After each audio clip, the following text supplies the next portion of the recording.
अल्लाह के महबूब सल्लल्लाहु ताला अलैहि वसल्लम ने फरमाया, अनकरीब काफिर कौमें सारी तुम पर टूट पड़ेंगी। और हुजूर अलैहिस्सलातु वस्सलाम फरमाते हैं, काफिर इस तरह मुसलमानों पर टूट पड़ेंगे जिस तरह भूखे लोग खाने पे टूट पड़ते हैं। तो सहाबा ने अर्ज की, या रसूल अल्लाह सल्लल्लाहु ताला अलैहि वसल्लम, मुसलमानों की तादाद उस वक्त कम होगी?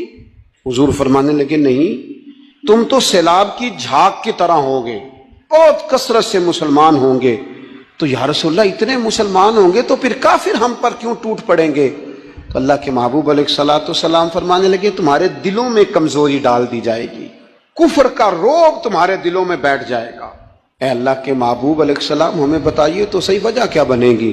तो हुजूर फरमाने लगे, वजह सिर्फ इतनी होगी कि तुम्हें दुनिया से प्यार हो जाएगा, मौत से नफरत हो जाएगी। क्यों? तुम सारा कुछ जीने के लिए करोगे, तुम्हें मरने से मोहब्बत नहीं रहेगी।